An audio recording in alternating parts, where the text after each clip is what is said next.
I wouldn't say deception. I would say it's probably with the zone reads and everything that it does. What it does is gives your tailback an opportunity to run a downhill power run game where he's 7 yards deep, can run straight towards the line of scrimmage, and you can give him the ball, and he can hit it with a full steam, a full head of steam coming downhill.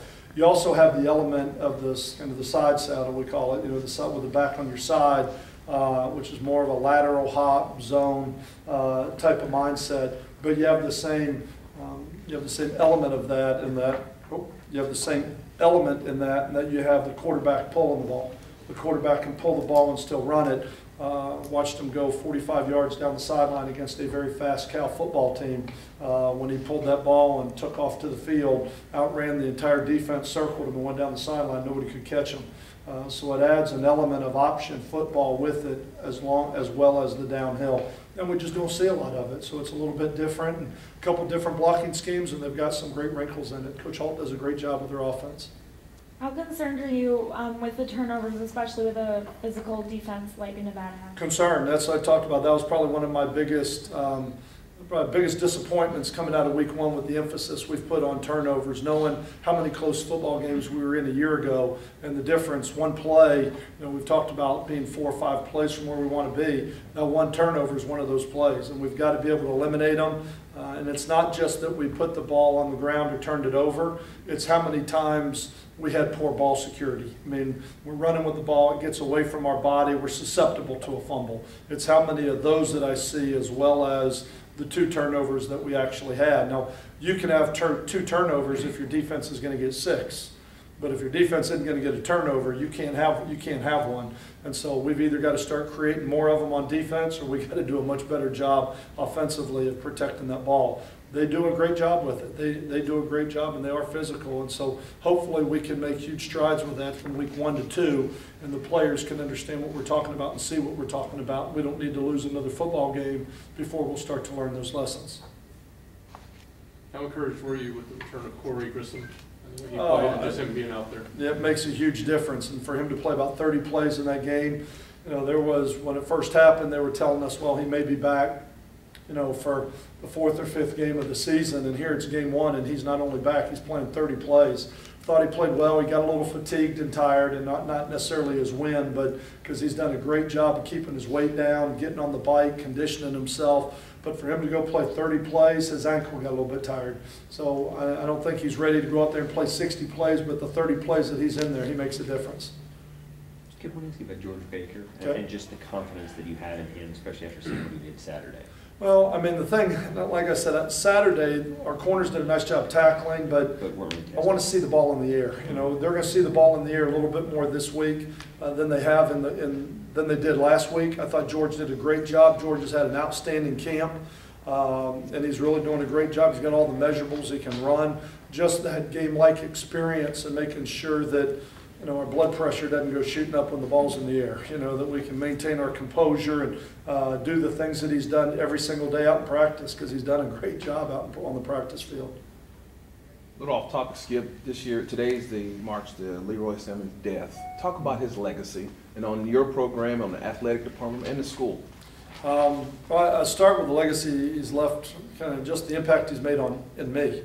I said this before, one of the reasons that I'm standing here at this podium is because of Leroy Selman and the impact he made on me in an hour dinner.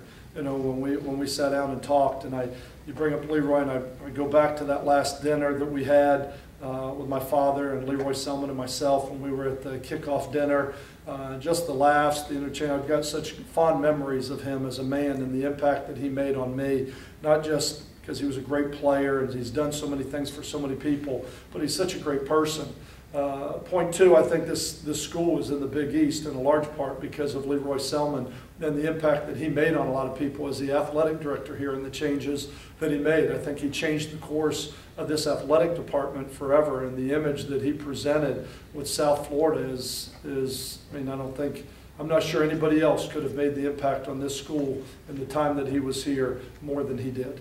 I just have great memories for him. I think he made impacts on everybody's lives that he touched. I know he touched a lot of our players' lives, was a real role model to them.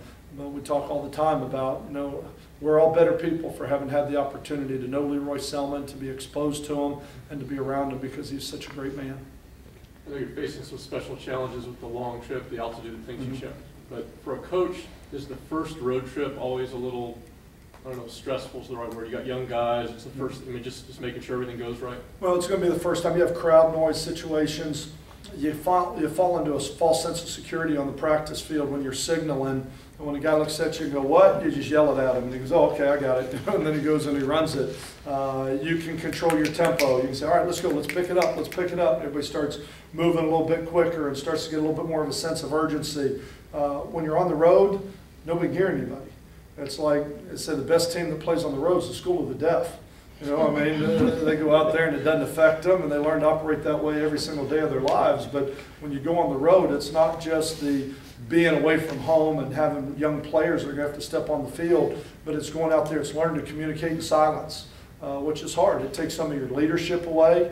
It takes your communication away, of your communicating as a coach to your players, players communicating to each other, getting the play in, getting it on the line, everybody communicating to get on the same page. It makes it difficult. So that's another hurdle that we're going to have to climb in going out there to Nevada. What about just the aspect of just getting on the plane and getting on time, and young guys maybe not doing this before? Yeah, I don't worry as much about that. We talk long and hard with the itinerary that we give them, and everything we do is, it's about being 5 minutes early. You know, it's about being punctual, prompt. It's a business trip. You know, everybody talks about, we're so excited to go to Nevada. I've never been to Nevada. I said you're going to see the inside of a hotel room and the inside of a stadium, and then what you see out the bus window. You know, that's about all you're going to see in Nevada. So it's not like we're going on a tourist trip with cameras around our necks to go out there. We're going out there for a business trip. We've got a single purpose, and our purpose is to go out there and get back on that plane 1-0 this week, which is the only goal that we have. And we've tried to do everything we can to harp on it, no matter how much you do it. We're probably going to have a distraction somewhere along the way, and we've just got to be mature enough to overcome any distractions that show up and be able to go out there and make it a business trip and go do what we're going out there to go do. You had a bunch of offensive linemen either didn't play or were injured in the first game. Seemed a lot of them were back at practice. Any A bunch of offensive linemen? Yeah, I mean, like Q Eatman was a little bit with his concussion. He's back full speed. Him and Max Lang are both playing that tackle position. Darrell Williams is back. He's practiced today, full practice, in a very physical, full padded practice. He should be back full strength. You know, Thor's back. I think right now, I don't know that we have an offensive lineman out this week, as we had those two last week, but I don't think we have an offensive lineman out for this week. So relatively healthy. The only one right now I'm concerned about is Shaw. I mean, he's the only one I'm concerned about with his ankle injury from Saturday. You know, he tried to go back in the game. It feels good. And then the next day, you know, you come walking in and the thing's, you know, it's swollen up. So I don't know that we'll have him. But he's the only one right now from an injury standpoint from the game Saturday. If Shaw doesn't go, do you have a line of what other backs may get those carries? Yeah, I mean, I don't know that it's a pecking order, but there's about 5 of them back there that definitely have the opportunity to play. How much does it complicate that question, knowing that you'd like to have Lamar redshirt this year? Well, you know, it's one of those things, we talked about it. If Shaw can't go, we've talked about playing Lindsey. I mean, we've talked about that. We said it from the beginning.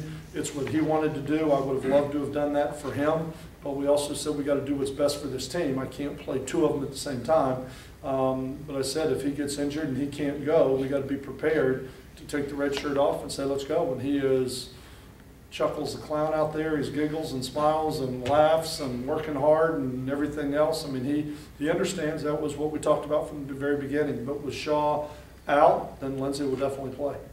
And what is your confidence level? I mean, if you ask somebody like Battles or Davis to step in as the number 2, do you feel like they can be there? I have great confidence in Battles. I mean, I've really been impressed with him. Willie, I've been impressed with Willie's talent, but as a young player, I don't know that he's ready to carry that role just yet. I think he can definitely be a role player.